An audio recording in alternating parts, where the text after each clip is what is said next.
আমার ভিডিওতে অনেকে আমার বাসার যে ইনডোর প্ল্যান্টগুলো আছে এগুলো যত্ন সম্পর্কে জানতে চান, কীভাবে সেট করি বা কীভাবে রাখি সেটা নিয়ে জানতে চান।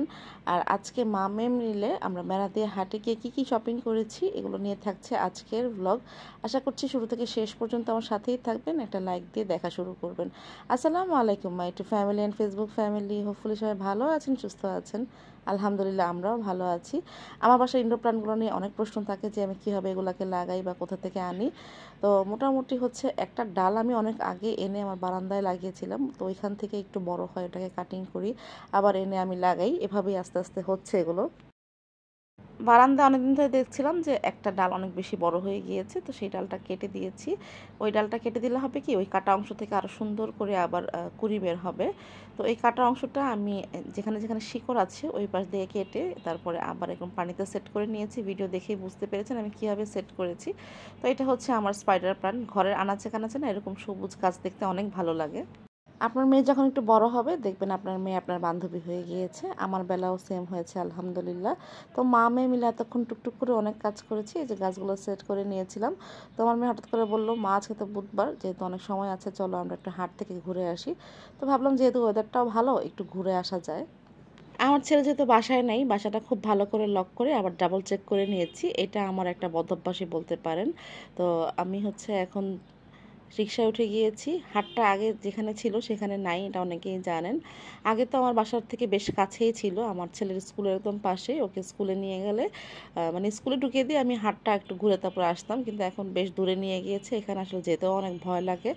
ভয় লাগে বলতে হচ্ছে রাস্তাটা পার হতে হয়, তো এটা মেইন রোড, তো ওই রাস্তা পার হতে আমার অনেক বেশি ভয় লাগে। তো রাস্তা পার হয়ে চলে এসেছি হাটে। যেহেতু বিকাল টাইমে এসেছিলাম, প্রচণ্ড ভিড় ছিল।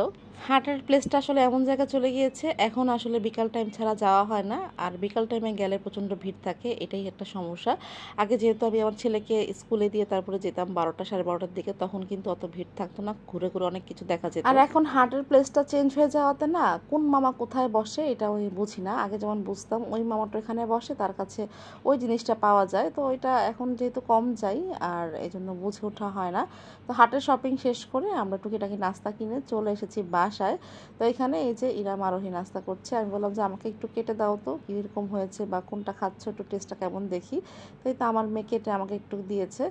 তো এটাই ছিল আমাদের আজকে বিকালের নাস্তা। তো হাট থেকে কী শপিং করেছি সেটাই এখন দেখাবো। এই যে জুটের এই কাবারটা কিনেছি, এটাকে টব হোল্ডারও বলতে পারেন বা টব কাভারও বলতে পারেন। আর এটা নিয়েছিল 100 টাকা। আর এই হোল্ডারটার দাম ছিল 60 টাকা। এটা হচ্ছে ফ্লাওয়ার হোল্ডার, এটা দেয়ালে ঝুলানো যাবে। এখানে আমি একটা ম্যাক্রমের তাক কিনেছি, এটাও দেয়ালে ঝুলানোর জন্য। এটার দাম ছিল 220 টাকা। খুব মুলামুলি করে এনেছি, 250 টাকা নিচে তো দিবেই না। তো এরপরে হচ্ছে আমি আরেকটা ডিশ নিয়েছি।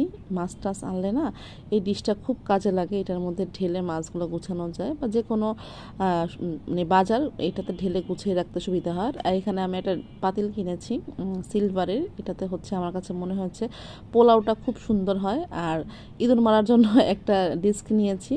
আর টুকিটাকি কাপড় নিয়েছি, এটা হচ্ছে এই যে আলুর চিপস কিনেছিলাম। আর নিয়েছি পোস্ত দানা, এই তো হাটে গেলে যেগুলো কেনা হয়। আমি শরবত ছাকার জন্য একটা ছাঁকনি নিয়েছি। আমি অলওয়েজ শরবত আর চা হচ্ছে আলাদা ছাঁকনি দিয়ে ছাঁকি। এই তো এই ছিল আমাদের আজকের মেলাদিয়া হাটের শপিং। কেমন লেগেছে কমেন্ট করে জানাতে ভুলবেন না কিন্তু। আজ এখানেই বিদায় নিচ্ছি। আল্লাহ হাফেজ, আসসালামু আলাইকুম।